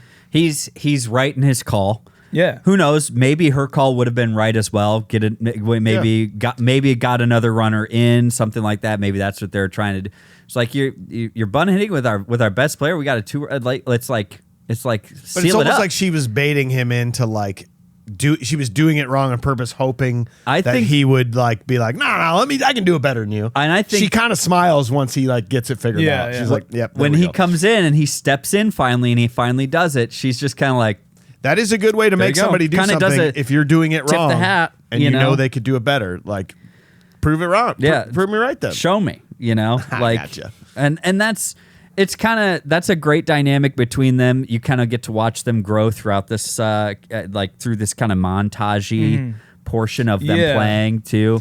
Yeah, and it's almost like, as a kid, definitely, I was like, oh, I want him to kiss. I just want him to I kiss know so bad. you did, didn't you? They just have such good chemistry, but it's just strictly like a professional kind of thing. Like he even has a wife, or like that died maybe. He's Doesn't he show a picture? married of somebody? twice. He said Yeah, divorced. Divorced. And yeah, no kids, right? Yeah, she asked him. Well, one of them was. One of them was what? He said, well, let me think. Yeah, twice. Yes. Oh, any kids? One of them was. yeah. Oh my god. I get that. He looks over. He's just like, go on. Yeah. I like their chemistry a whole lot, because it is like any other movie would have been like, no, Dottie's not married, and then her and Jim Dugan get together. Well, Sean, they sure tried because they shot it. Okay. Jimmy Dugan's out there taking batting practice, and she comes out and they kiss on the field. And then Just they're like in the middle of the movie? in the or- middle of the movie, yep. And then she runs back into the locker room and asks to be traded after that, basically.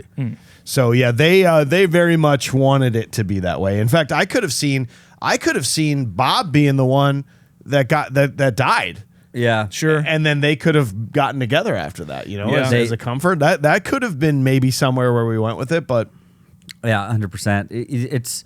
It could have gone that way, but at the same time, it wouldn't have felt like the way Gina Davis is playing this character. It wouldn't have felt genuine. It would have gone to that point of hokiness, almost like hokey love story inside of this period piece. She's too naturalistic in her talent as the character Dottie. Yeah. And too naturalistic in her sort of like natural leader mentality that she does have, that to kind of diminish that with just like, yeah, well then like the two male and female leads are going to get together.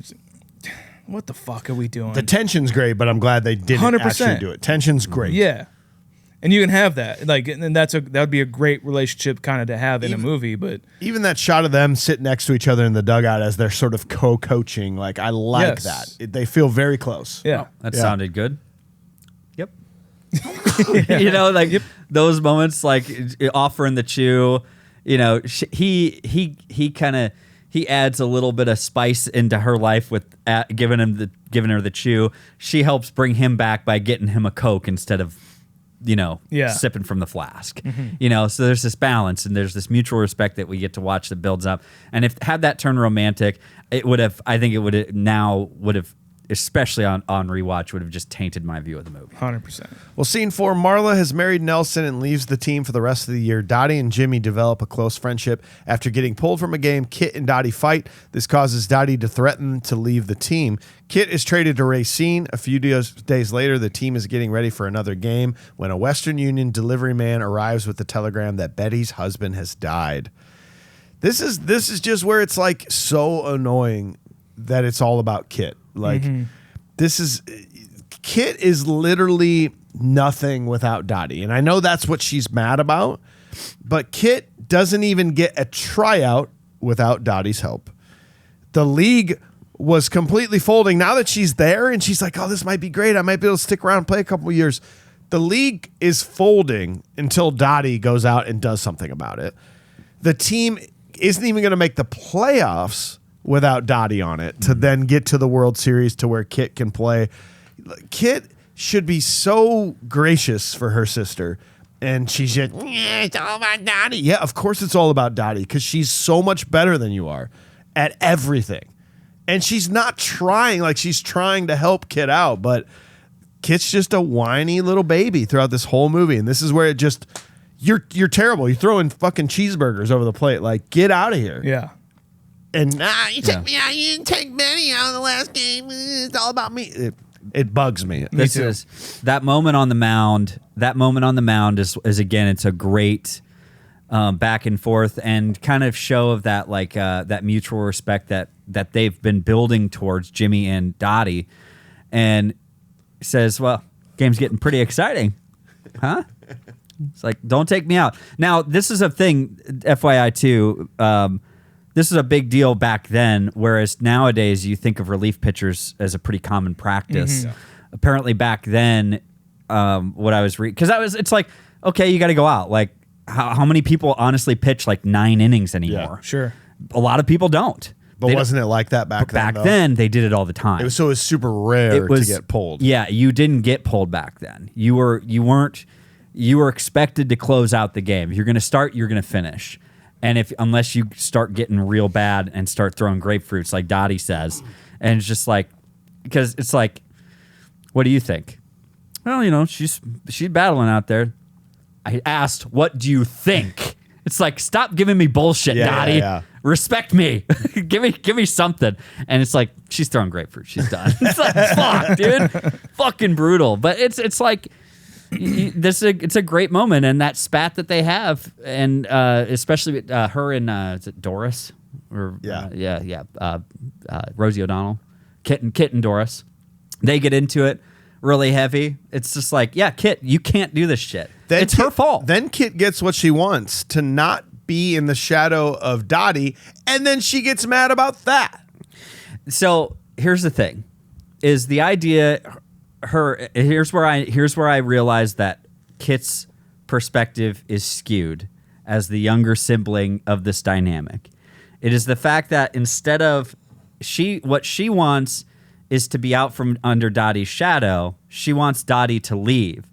But what she needs to realize is that she's the one who needs to go her own way. Mm-hmm. Not expect Dottie to leave or go do something else. She has to go her own way. And you're right. Her getting traded is the best thing that could probably happen for her as far as a career goes. Yeah, and I think Dottie realizes that. I think this is what you're saying. Like, it wasn't her fault, even though it's portrayed that way, that, like, she suggested that she does get traded, you know? Yeah. That's not what happened, but it is maybe what she, like, if she did do that, maybe not such a bad idea. Like, you need to go on your own. You need to, like, we're on the same team. Maybe prove me wrong and beat me. I don't know, something like that, and prove to yourself really that you are your own kind of thing and not just my sister. You know? Yeah, exactly. And honestly, she's not going to do that if Dottie left.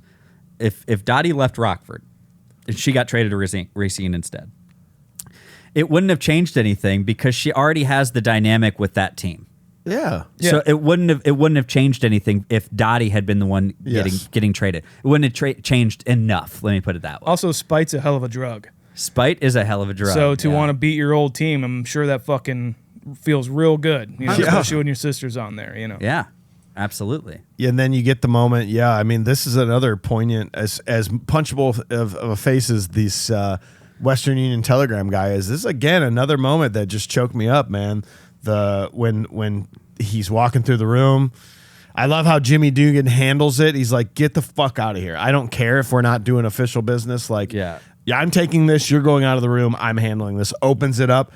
And goes, fuck. And that walk to where everybody's like, is it me? Is it me? I like, man, that's a tough moment. Yeah. They portray it really well. This is where I have the note that I'm like, this is actually Penny Marshall's Saving Private Ryan. Damn. Or Saving Private Ryan is Steven Spielberg's A League of Their Own. Or it's just a perfect double feature. Because I think dude. I think that it's like the female perspective and the male perspective, Holy literally shit, on the that's front great. lines. But Tom Hanks is your anchor for both of them. He's like a through line almost of it. Yeah, I was like, because this movie has the bookends of like old Dottie, and old Dottie at the end, obviously, and so does Saving Private Ryan with Private Ryan. I was like, towards the end of this movie, I'm like, wow, this is like the same era, same kind of structure-ish kind of thing. They're all going through their separate things. Kind of a cool double feature, and like maybe even, I don't know, maybe even Steven Spielberg was a little bit inspired by this. Yeah, I think that's such a great call out because I never put it together. I think about them in kind of in the same area, but not like that. And that's a really cool perspective. I like watching it from this side of things, and you have Jimmy Dugan, and like this is such a like harrowing kind of like moment. And then you think about it from Jimmy's point of view too, and all the ladies, right? And you got this fucking asshole, my punchable face, who comes in and is just thinking out loud of just like, man, you think they'd send somebody personal to tell you that your husband's dead? Oh, you hate these, huh? They sent me to come tell some broad their husband's dead. I guess it just well. I don't know where the name is. I got to go back and get this figured out. Meaning, no, you're not. If he has to go back and get that figured out, that means all those ladies are sitting there for the next 2 days, left 3 days. hanging. Every single one of them is convinced that it's their husband that's 100%. Every single one of them. And Jimmy is sitting there like, he no. knew it. And he's like, and it's also a great moment that, you know, who knows what the telegram said, that it's like you open it up and then it says the woman's name, or maybe it just says the husband's name, but he's at least grown to know his players to the point, like if it's her husband, if it's George, or it says George, it's like, I know that's Betty's husband, you know? And so walking that down there and doing that, and it's kind of that final redemption that we get to feel something for Jimmy. Mm-hmm. And yeah, you're right. And he doesn't take it from him and take it upon himself to go tell the woman that her husband's dead, because they need to focus on the game, and he can't have them worrying about it. You know, he does it because he cares about them. Because he cares. Yeah. I'm sure there's twofold, and then he kind of plays that coach. Well, come on, you know, we still got a game to play, and we got things to do. We got our part to do. Yeah, exactly. Which he's the leader. Kind of weird. You rally the troops. And he's Aragorn. Get him up, all right? Gandalf's Give dead. them time to mourn. Let's give them a moment. These hills will be swarming with orcs. Give them a moment for pity's sake. We got to move on. Bus just showed up. The Racines just showed up. The bells are here. The Racines, the bells, not the bells. This field's gonna be crawling with bells. I checked once we watched the movie. I checked out the book afterward that came out after the movie. Like the companion piece to Lord of the Rings. Right, like Lord of the Rings. It was kind of good. Yeah. I could see where the book got a lot of inspiration from the movie. Oh wow. Yeah. That's cool. stop That's it. cool, man. Yeah. But was the book any better? Or? No, definitely okay, not. No, okay. I hated it actually. Okay, Yeah. okay. It's terrible. It's a piece of shit. Well, final scene here, guys. Dottie's husband, Bob, surprises her and they leave for home before the World Series. The Bells and the Peaches split the first 6 games, leading up to a Game 7 in Racine. Dottie actually returns to lead the team. The Peaches are winning in the bottom of the 9th, but Kit runs over Dottie to score the winning run. Back in modern day times, we see all the women attending the grand opening of the women's exhibit at the Baseball Hall of Fame. We haven't done a prop yet, so I'm going to go this one. Ooh, here's a prop. I would love the avoid the clap baseball that Jimmy Dugan right. Man, if that's you a had a great baseball that says avoid the clap Jimmy Dugan on it. That's fantastic. And I, by the way, I always thought it meant like avoid clapping. Like I never really Yeah. I never quite understood what Of course, the clap was. But because you didn't understand half of the jokes John Lovett said. correct. You didn't understand that. I That's still good actually advice. don't know what the clap is. I know it. I know what it is, but I don't know what it does. I'm here with you. And I've never decided to look it I up. could have had it. I have no idea. We might have it now. exactly. Last night could have given it to me. Oh no. Oh no. Nice. You want to go Nice, into it? dude. No. Okay. No. I'm listening to Jimmy Dugan. I'm avoiding it. Yep. Attaboy. I want Dottie's catcher's mitt. Ooh, that's Those, a good one. Something about those old brown catcher's mitts that are fucking cool. Like you could just sleep on it. I think I want Jimmy Dugan's baseball card Nice. The ripped up before version? turn. Okay, Before cool. it got torn. Yeah. There was another one. There's a black and white photo in the Hall of Fame where they're all sitting on top of the dugout with their legs over the top of the dugout, Oh, kind of yeah. looking off into the, yeah. the field. That photo, something about that photo is just gorgeous. It's cool. I love that thing. I really do like how they did that with a lot of these photos. They kind of took these old photos, Yeah. old style photos, and they made them look really good. And Yeah. old news footage too. It looks really cool. Yeah. I like that aspect of it. By the way, the announcer during those Okay. videos is Skinner from like The Simpsons. I can never remember his name. Hank Azaria? Yeah. It's not Hank Azaria. Oh, yeah. It's, I can't think of that guy's name. It's but he plays a ton of voices. he's in a The very Simpsons. B, C level actor. He's in a Yes, ton of stuff. Tons of stuff. Yeah. I can never. I even looked him up at one point, and I forget his name every single time. But iconic voice. Yeah. It's just so damn good.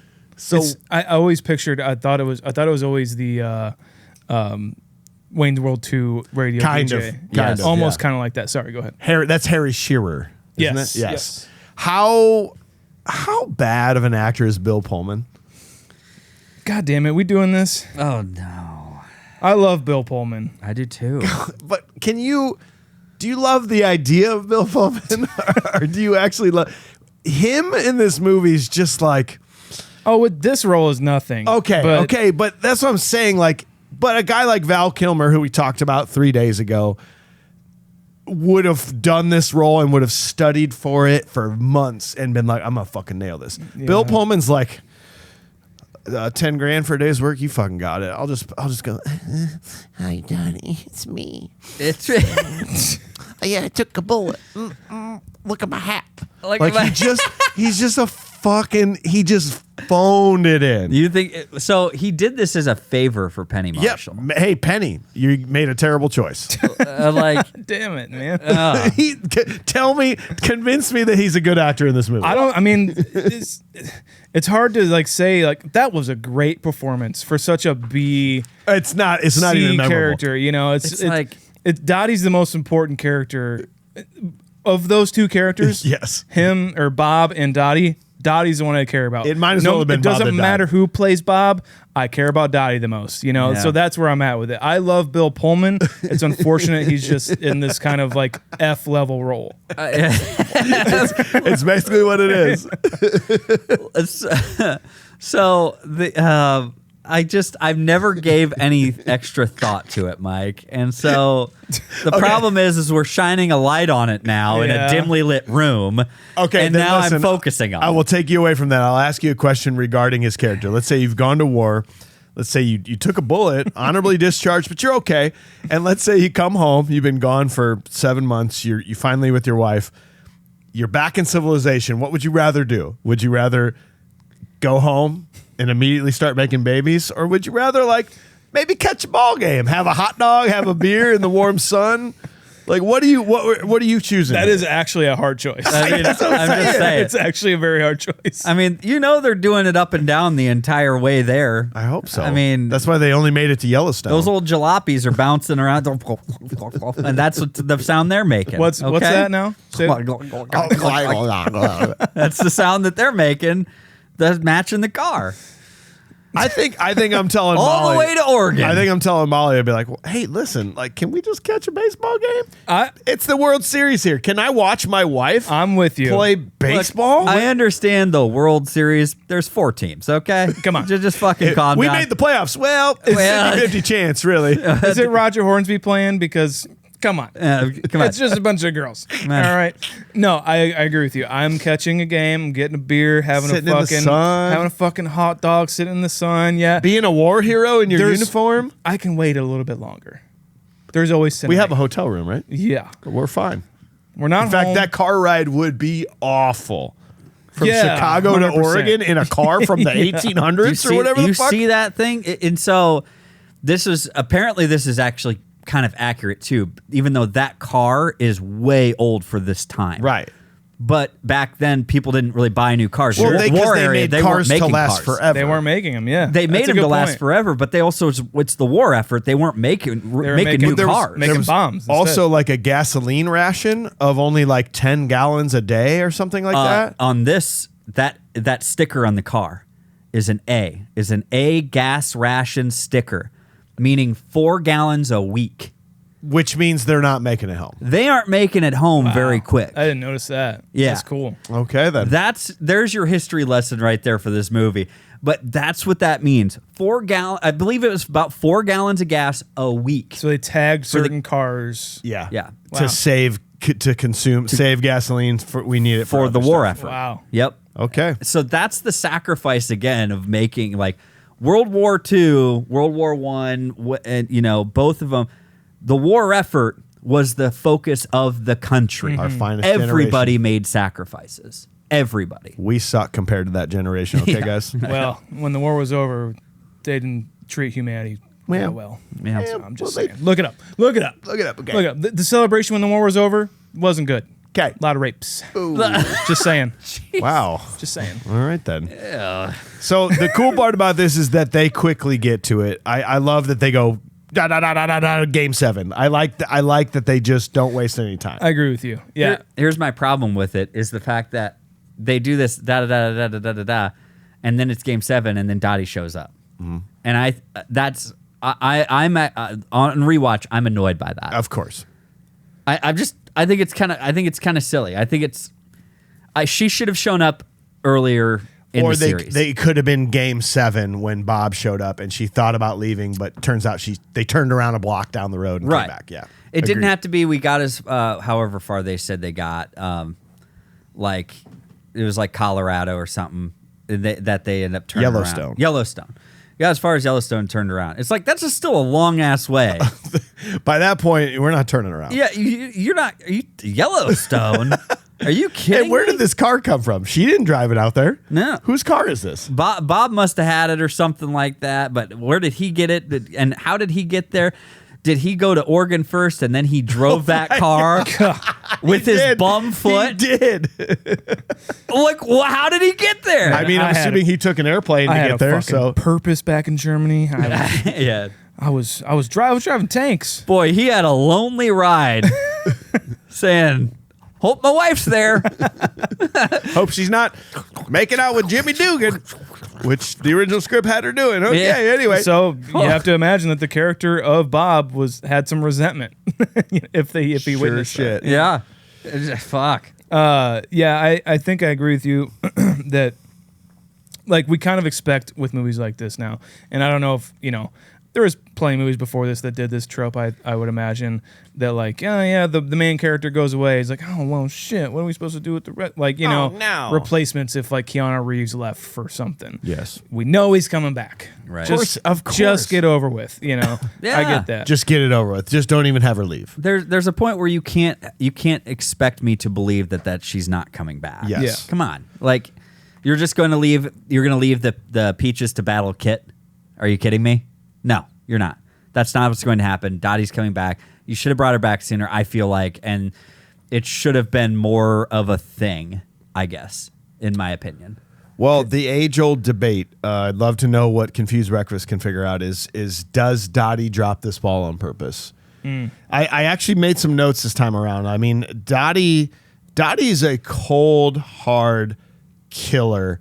Like when she gets out to the plate to bat and Kit throws the ball, she purposely hits the ball right back at Kit trying to take her head out. She's been staring her down. She's one of the most competitive people in this league.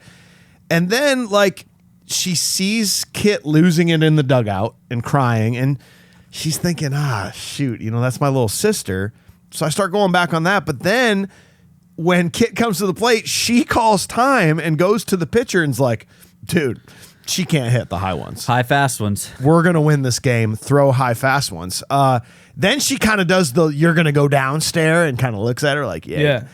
I very much struggle with this, but then where I think I've figured it out, I think Dottie was really wanting to win this game. And just, fuck you, Kit. You've been a thorn in my side my whole life. Good luck without me. You asked for this. But I think the pure violence of all this hatred that Kit had in her life for Dottie, whether it was warranted or not, actually does knock the ball out of Dottie's hand. I think Dottie's never been hit that hard in her entire life. Oh, 100%. Yeah. Dottie wanted to hang onto the ball. There's no way she dropped it on purpose, but Kit caused that ball to get knocked out. You could make the argument as well that is Dottie is so cold-hearted and would change like that within an instant and be like, it's cold-hearted to fuck over your whole team that you've built this entire season, Yeah, that she's going to let down her entire team for her little bratty better sister. Your sister. But yeah, I do agree with you that it is Kit who does this. Yes. 100%. Yeah, and you have to think like she drove back all this way Right, just to lose, to throw the game. Yeah, definitely. right? Yeah. Like that's the other thing. She spent the entire jalopy car ride back to Yellowstone and back thinking, yeah, I want to go back. I want to help Kit out, my bratty little sister. I'm going to lose on purpose, But she's not fully cold-hearted enough to then see Kit being celebrated and be happy about it. Yeah. To at least be like, she earned that. I got something good out of this. And in fact, I do love my sister. She's happy because old Kit would have never been able to hit that high one.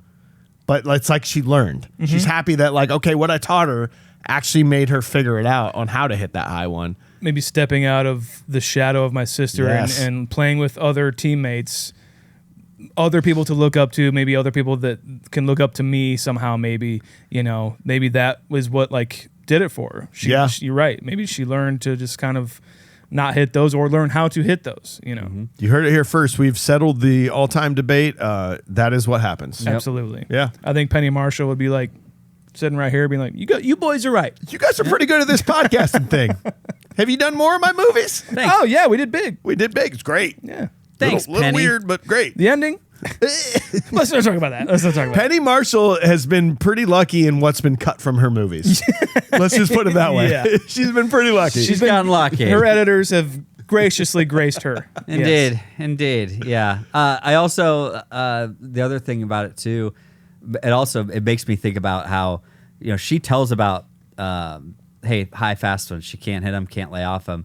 They kind of have that look together though too, and it's like, how is Kit not thinking you told her about the high fast ones? Yeah. It's almost like she's like, listen, this is on you. Yeah. I'm gonna let you see if this is what's happening. Yeah. That's a good point. It's like, I just think that I don't think she wants to set her up, or it's like not setting her up for failure. It's like, I'm still contending against you. I'm still here fighting against you. And I told her your weakness. Yeah. Can you fix it? So are you saying that she telegraphed that out in the open for Kit to see? Are you saying that? Sorta, yeah. To be like, well, I mean, she can see that, but are you saying maybe she did that on purpose? I don't know if she did it necessarily on purpose, but I'm saying that maybe Kit had the insight, the foresight to be able to say, like, I bet she told her about that. Because I think you're right. After 2 high fast ones, Yeah. what do you think's coming next? Because you can't lay off them. Because I'm right and you're wrong. Well, I'm going to prove you wrong. I've hated it since I was a kid, but I still hate that Racine wins this. That we're talking about a too. second place baseball team. Yes.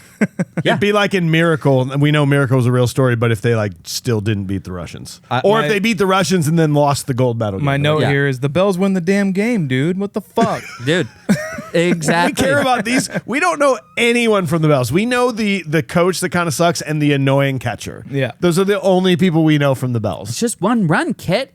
You let it go. It's like you're annoying, and I'm glad May kicked your mask on the ground.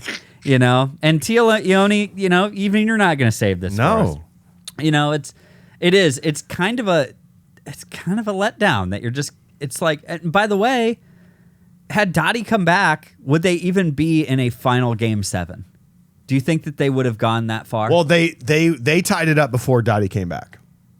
I know that's what I mean, but I'm saying would oh, if Dottie were in the game, they would have swept. They would have swept. I think 4-0. I think it would have been like a 4-2, 4-1, 4-2 series. Yeah. Series. That's I what agree. would have happened. Yep. And then but Kit would have been like, my sister. and then by the way, they took out Alice, who's been doing pretty solid. A warm catcher, take her out for a cold one, even though it's Dottie. Yep. These are the decisions that ultimately could have led, whether or not she gave it away. That's what led to their loss. Yeah. Well, Sean, I'm going to let you take over the end of this movie because I think you have some thoughts about this going back to the future day.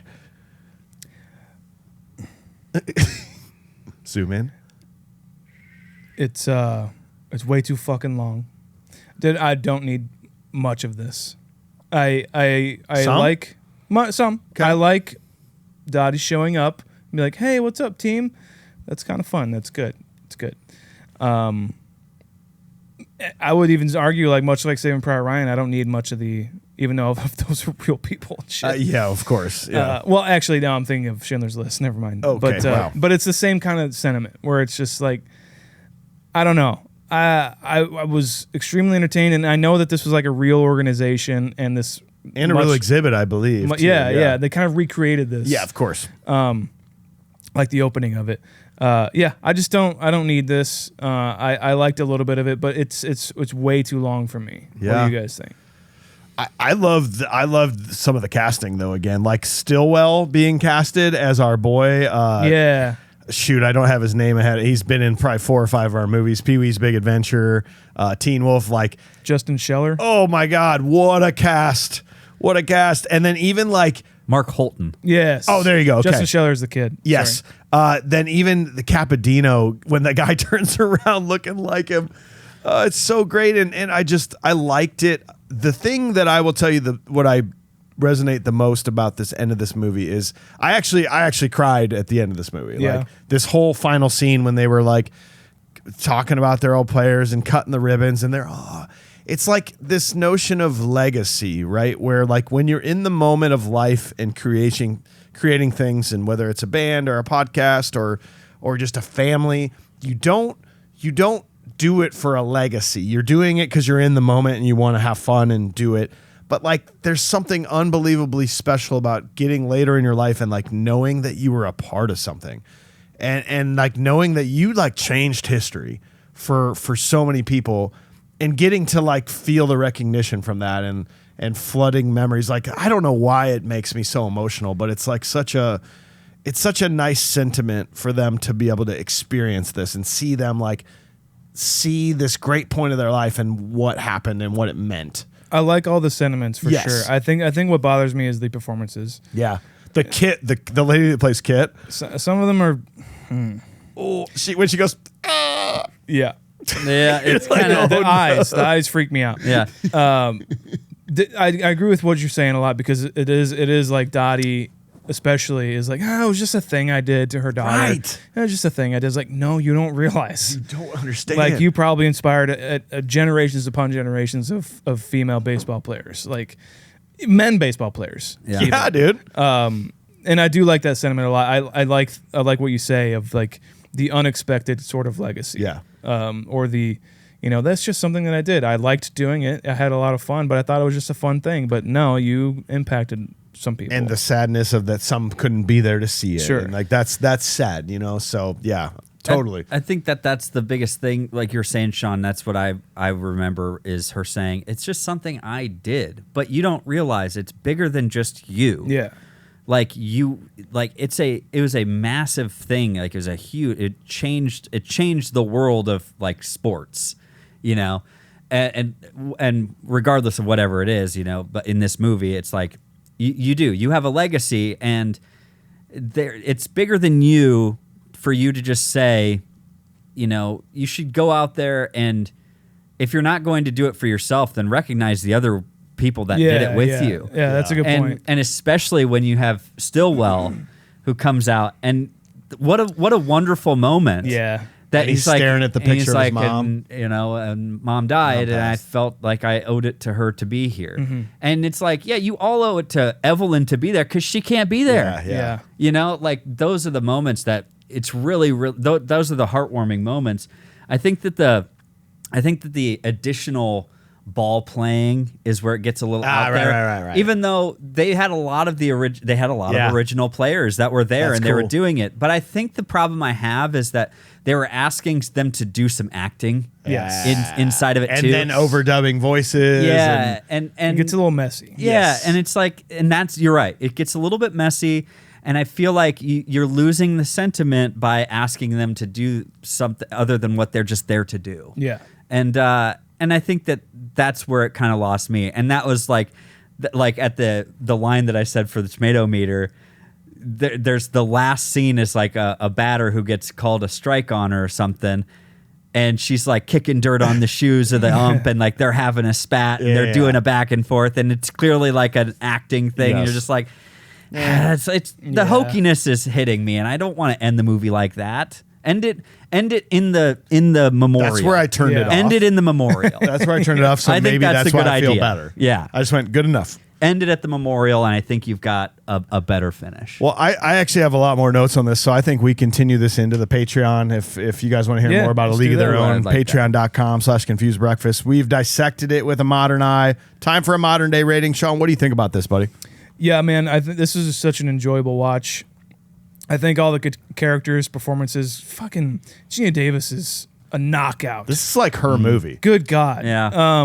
Yeah, I mean, Madonna, Lori Petty, too. I mean, like, as far as, like, her character being annoying, I think she really serves it well. Yep. I really love Lori Petty. Yeah, John Lovitz, Tom Hanks. You can't get better than this. Penny Marshall, man, directs a fucking hell of a goddamn movie. Her comedic chops are sort of underrated for me. Like, Big is a hilarious movie. And this is a fucking funny-ass movie. Yeah, I really like the sentiment of it. I kind of realizing that this is basically, Saving Private Ryan for Penny Marshall, or vice versa, really, because this came before. But I like thinking of it that way, and it kind of made me like it a little bit more. This conversation made me like it a little bit more. I'm gonna go a 7.5. 7.5. AJ, what about you? I have a tough time with this one because I think this is possibly. I think it's one of the best. I think it's up there as the best baseball movie Yeah. around. Where'd it rank in our argument on that? I think it won. I think you're right. Oh, shit. I Did want it? to say I'll that go, I'll go back won. and look for you.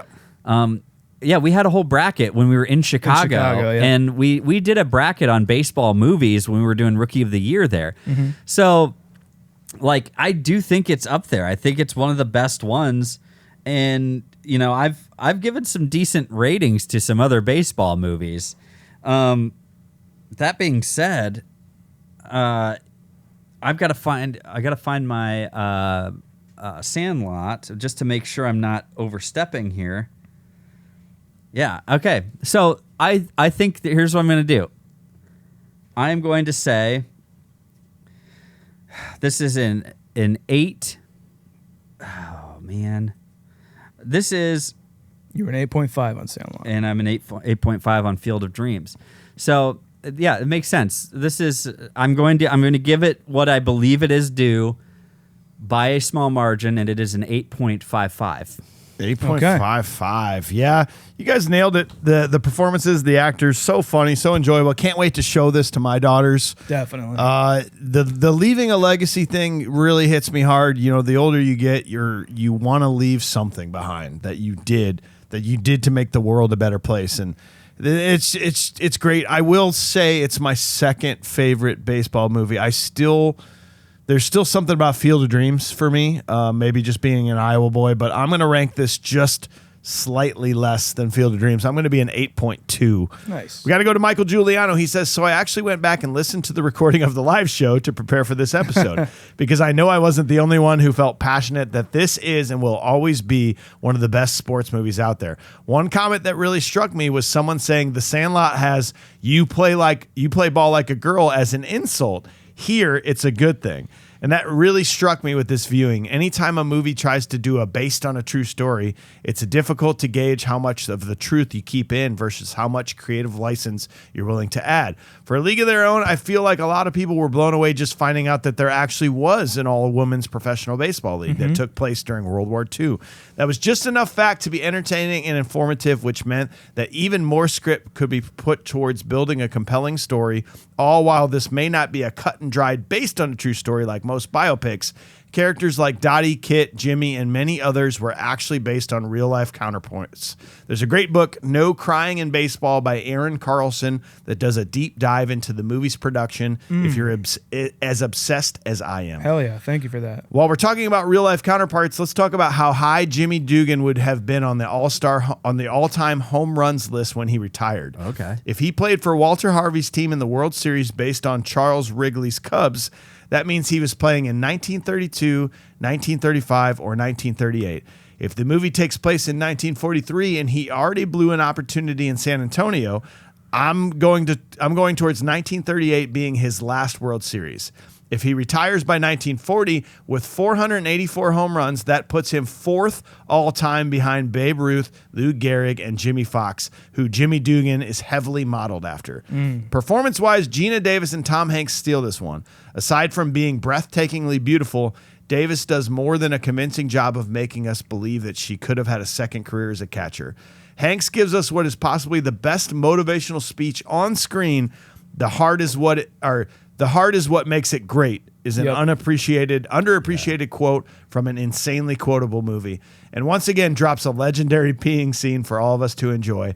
Lori Petty still annoys me as Kit, but that's not her fault. I think Kit is just supposed to be the scrappy, hungry, younger sister always living in the shadow of her older sister, and she plays it perfectly. Megan Cavanaugh kills it as Marla, but I think this may be the only bit of the movie that's aged pretty badly. They take a lot of pot shots at Marla's looks. I know they're going for the whole, that's what society was like in the 40s, but that's still pretty rough. This is easily Penny Marshall's best work. You can tell she put a lot of effort in behind the scenes to make it all come through on screen. While there's no crying in baseball, there was definitely some crying in my living room at 10 a.m. on a random Wednesday while I watched this movie. I'm officially submitting my nomination for John Lovett's Confusey Award for Best Something. Okay. Whatever. I got you. He's there. He's in the movie for 10 minutes and absolutely steals every scene he's in. His quips are legendary. This is probably my favorite performance from him. Punchable Face is War Department's telegram guy. Huggable Face is the coach for the Racine Bells, even though he made the baffling decision to not intentionally walk Dottie. Okay. We didn't even talk about that. Yeah. Now, if you'll excuse me, I'm just going home, grab a shower and a shave while I give the wife the old pickle tickle. Let's go. And I'm on my way. 9.1. Fuck yeah, man. That takes us to an 8.34 on the modern day rating. And that's going to slide this movie into number 34 spot of everything we've done. We do think that Rocky and Terminator are better movies, but we believe that this is better than Uncle Buck, The Wedding Singer, and Blues Brothers. Okay. Yeah. Yeah. Okay. Yeah. Once you're getting up there, you're all winners at this point. Yeah. You know? You're all bangers. Yeah. Sorry. Well, we hope you enjoyed the episode. Thanks for being here, everybody. Next week, we are finally dipping into Ferris Bueller's Day Off. Yes. Followed by an unknown movie called Forrest Gump. Oh. Back to back, guys. Tommy's back. What's that one? Back to back. And if you're new to the podcast, go back this time last year, Snatch. Speaking of Stephen Graham, go back and see some Snatch, right. boys. Hell yeah. Heck yeah, dude. Well, and thanks to Brian on the controls, Upload Media Group in Cedar Rapids. Learn more at uploadmediagroup.com. Check out our network, Cloud10, cloud10.fm. I think that's it. Check out Patreon if you want to hear more about this movie, and we're going to talk about Ovechkin here on that as well. We are. He did it. Thank you guys so much. There's no crying in podcasting, and we did it. Almost. We didn't cry. I do that at home, and then I come here all cry. tough. Yeah. Oh, yeah. Nice. Thanks again for listening, guys. We really appreciate it. Make sure you're checking us out on YouTube here in the studio, hanging out with us live and in person in the studs. Check us out on social media. Search for Confused Breakfast at Confused Breakfast anywhere on social media. And please leave us a review. 5 stars on any platform that you're listening on. Write us a comment on Spotify or on Apple Podcasts. Write us a review. We love to read them. Go to confusedbreakfast.com as well to see the merch that we have. You can see the shirts. We have new shirts up there. It's awesome. I believe it.